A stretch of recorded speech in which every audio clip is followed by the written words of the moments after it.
Assalamualaikum warahmatullahi wabarakatuh. Kali ini kita membahas tentang fitnah dunia dan wanita.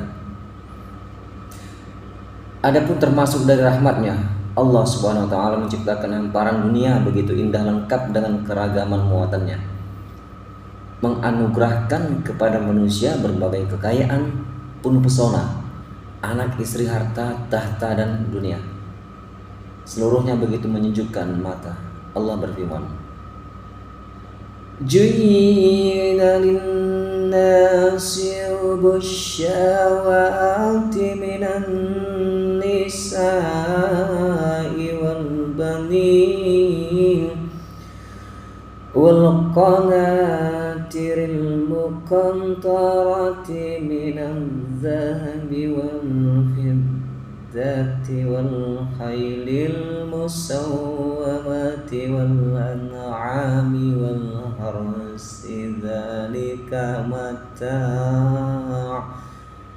mata'ul hayatid dunya wallahu 'indahu husnul mab. Dijadikan indah pada pandangan manusia kecintaan kepada apa-apa yang diingini, yaitu wanita-wanita, anak-anak, harta yang banyak dari jenis emas, perak, kuda pilihan, binatang-binatang ternak, dan sawah ladang. Itulah kesenangan hidup di dunia, dan di sisi Allah tempat kembali yang baik, surga. Quran Surat Al-Imran ayat 14. Ayat di atas menjelaskan bahwa mencintai wanita dan dunia adalah fitrah manusia. Seorang laki-laki tidak dilarang mencintai wanita selama aplikasi cintanya tidak melanggar syariat. Seorang manusia tidak dilarang mencintai dunia selama kecintaannya tidak menjerumuskan kepada maksiat. Namun, sadarkah kita sejatinya di balik keindahan itu semua adalah fitnah, ujian untuk manusia?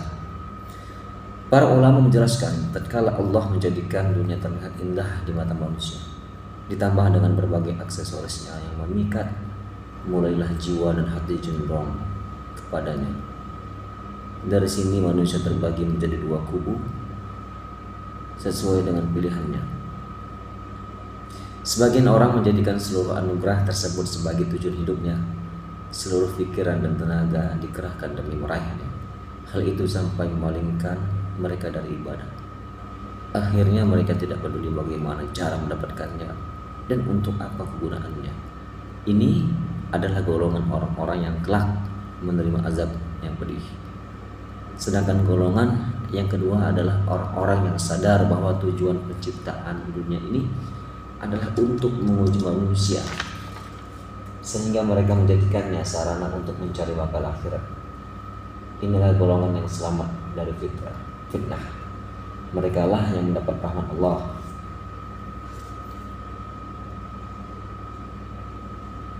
Adapun salah satu ujian terbesar kaum laki-laki adalah wanita. Di antara pesan agung yang bisa kita petik dari ayat di atas bahwa wanita dunia dan seisinya adalah fitnah, ujian bagi manusia. Akan tetapi di antara fitnah-fitnah tersebut yang paling besar dan paling dahsyat adalah fitnah wanita. Oleh karena itu Allah Subhanahu wa taala menyebut pada urutan yang pertama sebelum menyebut anak-anak, harta dan seterusnya. Oleh karena itu pula Imam Ibnu Hajar mengatakan Allah Subhanahu wa taala menyebut wanita pada urutan yang pertama sebelum menyebut yang lainnya. Ini memberikan sinyal bahwa fitnah wanita adalah induk dari segala fitnah. Nauzubillah min dzalik. Ungkapan Imam Ibnu Hajar ini selaras dengan hadis Nabi Muhammad SAW yang diriwayatkan dari Usamah bin Zaid. Beliau bersabda, "Ma taraktu ba'di fitnatan ador 'ala rijali min nisa." Aku tidak meninggalkan satu fitnah pun yang lebih membahayakan para lelaki selain fitnah wanita. Hadis riwayat Bukhari 5096 dan Muslim 2740. Hadis ini tidak berlebihan karena fakta memang telah membuktikan meskipun wanita diciptakan dengan kondisi akal yang lemah, namun betapa banyak lelaki yang cerdas, kuat, gagah perkasa dibuat lemah tunduk di bawahnya. Meskipun para wanita diciptakan dengan keterbatasannya, namun betapa banyak para penguasa jatuh tersungkur dalam jeratnya. Meskipun wanita dicipta dengan keterbatasan agama, namun betapa banyak ahli ibadah yang dibuat lalai dari Tuhannya. Tidak sedikit seorang miliarder kaya raya nekat berbuat korupsi demi istri tercintanya. Tidak jarang darah tertumpah pernah terhunus karena wanita. Betapa banyak orang waras dengan akal yang sempurna menjadi gila gara-gara wanita. Bahkan sering kita jumpai seorang laki-laki rela bunuh diri demi wanita. Atau yang lebih parah dari itu semua, entah berapa orang mukmin yang mendadak berubah menjadi kafir gara-gara wanita. Pantaslah jika Rasulullah SAW mengatakan fitnah wanita adalah fitnah yang luar biasa. Bahkan betapa umat terdahulu hancur binasa juga gara-gara wanita. Maka bagi para lelaki, bertakwalah kepada Allah Ta'ala. Jaga hati dan pandangan kalian dari yang diharamkan Allah Subhanahu Wa Ta'ala. Jaga angan-angan yang menjadikan seseorang selalu miskin terhadap dunia.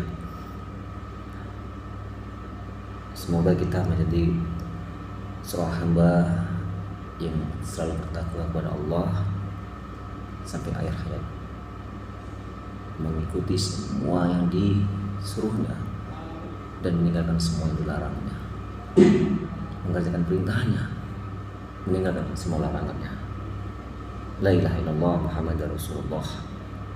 InsyaAllah dengan semua ini akan menjaga seorang muslim dan muslimah dari hal-hal yang dilarang Allah Ta'ala, yaitu berhiaslah para wanita dengan pakaian muslimah, pakaian yang menutupi auratnya. InsyaAllah akan mencegah para lelaki untuk melihat dan berangan-angan tentang fikir kotor. Ya, mungkin itu saja yang saya sampaikan. Assalamualaikum warahmatullahi wabarakatuh.